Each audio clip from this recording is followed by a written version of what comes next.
Hey everyone, my name's Craig. Thanks for having me here to talk about a topic that's important to me and also very interesting, and I think a lot of you will find it interesting as well as we sit here in this really cool historic building in this cool part of town. So that's what I'm going to be talking about. Tulsa has a very rich heritage, obviously, as in architecture and design, and right now we have a great opportunity to leverage that with some really cool redevelopment opportunities that are coming down the pipeline. And I want to talk about how to pursue those in a more environmentally friendly way. Planet Tulsa is a new report out there that talks about what Tulsans are looking for in their city, and it's to preserve some of the old and the best of Tulsa while incorporating some of the new. But also we're going to have as our development patterns change somewhat, we're going to have some infrastructure issues. We're going to have to upgrade water systems, energy, and all of that fun stuff. But while we're at it, we should talk about understanding some of the long-term environmental aspects of how we develop. And right now we have somewhat of a clean slate, so we can develop property that's a little smarter and will last us a little longer than some other cities. So. Let me give you a quick example. Deforestation has been called the second biggest reason for global warming. And ironically, a lot of deforestation takes place to create building materials and energy.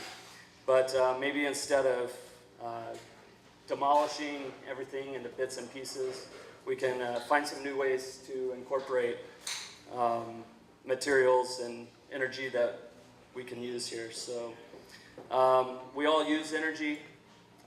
A lot of us use more than we realize. The bad thing is a lot of it's completely wasted. Buildings use about 40% of the energy that we create here in the States and waste a good percentage of that. So wouldn't be a big problem, but the energy we produce, in most cases, it's dirty, encourages global warming, and a lot of people that have the energy we need don't like us very much.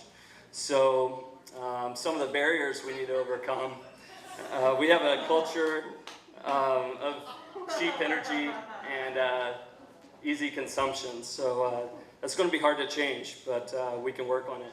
Another one we have is time, or the lack thereof. The clock's ticking. If you listen to some climate experts, we only have a few years, maybe 20, to kind of correct our course somewhat, but I think if we get smart and take the opportunities we have to develop better, we can overcome those.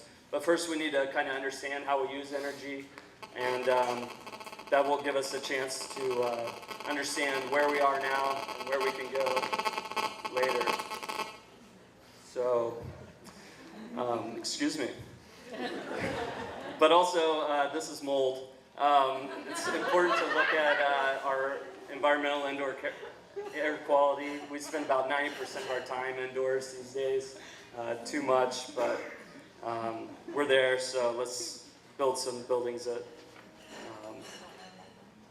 we can all work in. So back to resources, maybe we can deconstruct some of the buildings that we can't reuse and reuse those materials in new ways. I think smart architecture can help us address a lot of these issues all at once.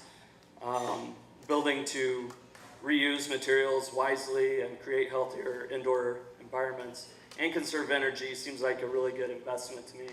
A lot of you guys may have seen these homes in the Cherry Street district. These are a really great example of smart design and good architecture.